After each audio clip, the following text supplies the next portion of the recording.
Alors bonjour, je m'appelle Mathieu Pinchina, je suis comédien, clown. J'ai commencé en faisant de l'impro, des sketchs très vite. Très vite est arrivé le clown, c'est là où j'ai arrêté de faire de l'informatique pour ne faire plus que du théâtre et des métiers de la scène, comme on dit. J'ai fait plein de spectacles, certains que j'ai joué une fois, d'autres que j'ai joué 200 fois.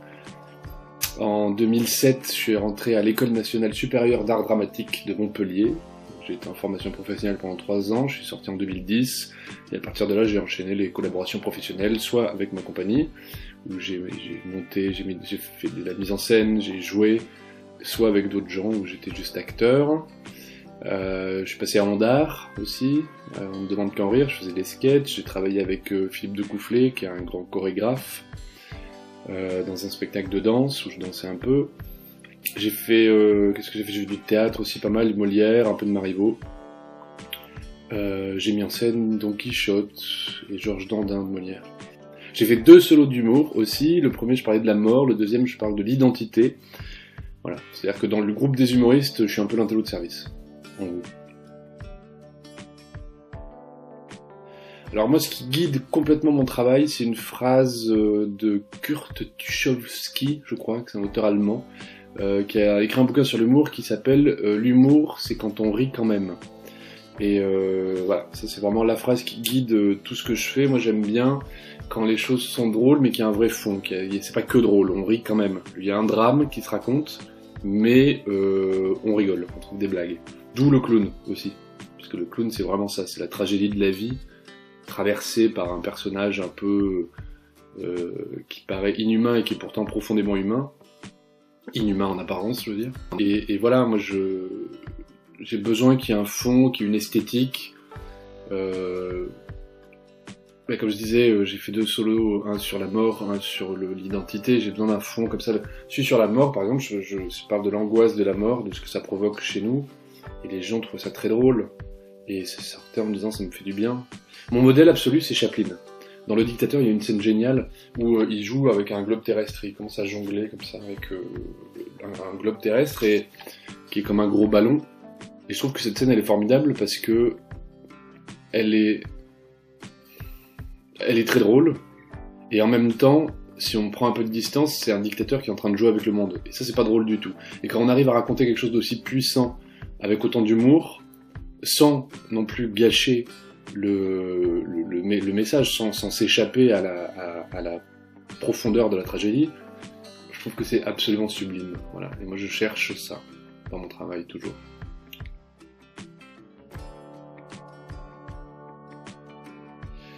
Alors, le confinement, moi m'a fait le plus grand bien, parce que j'avais vraiment besoin d'une grande coupure avec mon travail. Donc je l'ai plutôt bien vécu. J'étais très angoissé au début, pendant le premier mois, donc j'ai fait beaucoup de vidéos pour évacuer l'angoisse, en sachant qu'au fond, ça me faisait du bien. Et effectivement, au bout d'un mois, j'ai calmé les vidéos, parce que j'ai calmé les angoisses, et à partir de là, je suis rentré dans une forme un peu d'introspection, qui m'a permis de remettre en question un peu mon travail, mes envies, vers quoi j'avais envie d'aller, vers quoi, de quoi je voulais me détacher.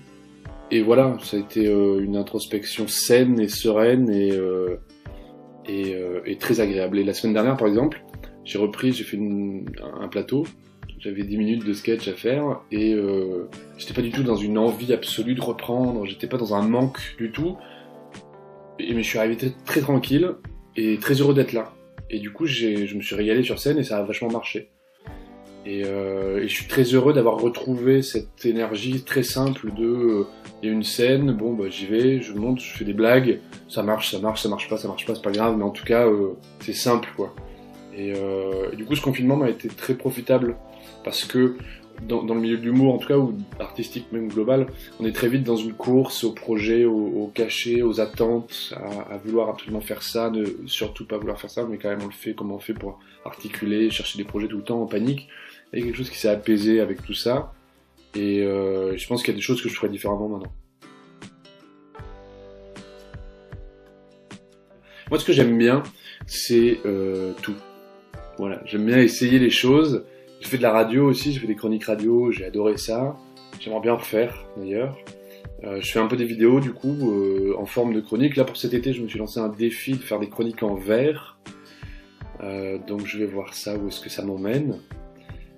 j'aime bien. Je trouve que voilà, il y a une forme, une esthétique qui va me permettre de parler un peu de tout. J'ai commencé à parler du remaniement par exemple, pour raconter un peu la colère qui est la mienne à l'écoute des noms qui ont été donnés.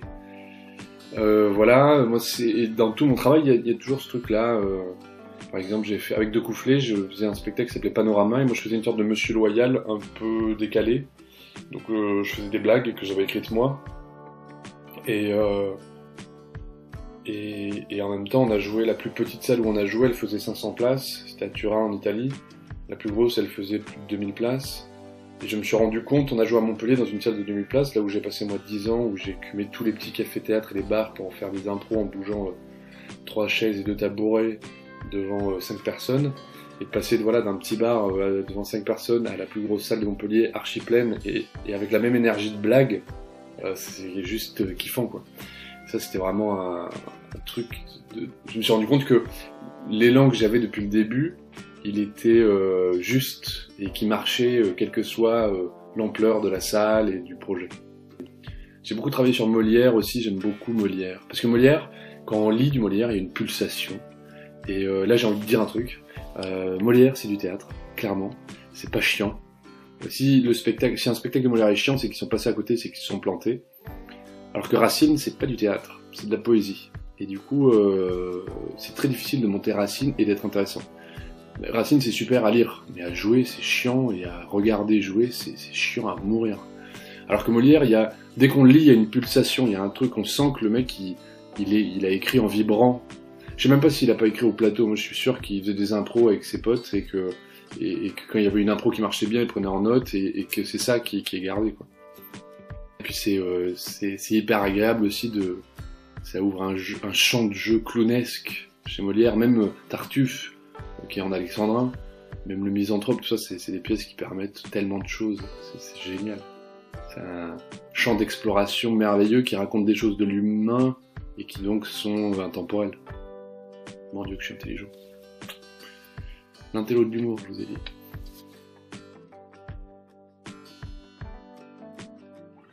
Oui, alors moi clairement, ce qui a changé ma vie, c'est le clown. En fait, je faisais des études d'informatique, j'ai commencé à faire de l'impro, des sketchs, je m'éclatais bien pendant un an. J'ai vu un spectacle de clown dans cette grosse asso de théâtre amateur de Montpellier, le Toast, dont je faisais partie, et j'ai pris une claque monstrueuse en voyant ce spectacle. En fin d'année, je me suis dit, l'an prochain, je fais ça. Et donc l'année d'après, je me suis inscrit à cet atelier, et j'en ai chié au début, vraiment. Et en fait, après, il y a un déclic que j'ai eu, et à partir de là, j'ai compris, et ça a été une révélation, quoi. C'est-à-dire que avant, j'étais très dans ma tête, très en observation, et à donner juste la petite, voilà, le bon mot, le bon truc. Ça, je sais faire, je savais faire. Et d'un coup, il y a tout le corps qui a exulté, il y a quelque chose qui a explosé en moi, des barrières que je m'étais mises, qui ont explosé, et ça a été une libération absolue. Et le clown, pour moi, c'est ça. C'est pas, je fais pas tout le temps du clown, je ne travaille pas tout le temps le clown, c'est pas, j'ai pas envie de faire que ça, mais toutes les grandes étapes de ma vie sont passées par le clown. Quand je suis rentré au conservatoire en faisant à l'audition un numéro de clown. Ils ont dit putain, lui c'est intéressant, hop, tu viens. Chez Deux Coufflets, dont je parlais, c'est une aventure qui a duré 3 ans avec Panorama et qui continue encore aujourd'hui avec d'autres projets, à l'audition j'ai fait du clown. Voilà, après derrière j'ai fait de la danse, j'ai fait d'autres trucs dans ce spectacle, mais c'est toujours été le clown qui a lancé mes grandes étapes de vie, on va dire.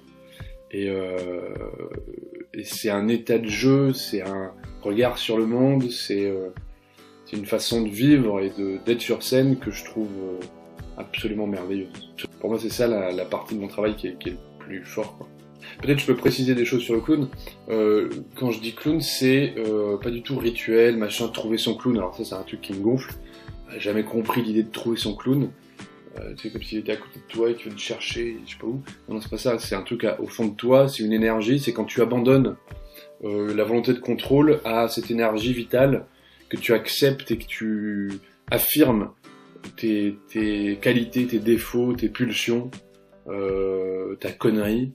Et c'est vraiment un truc de gamin naïf et en même temps hyper vif et en même temps qui a juste envie de rigoler.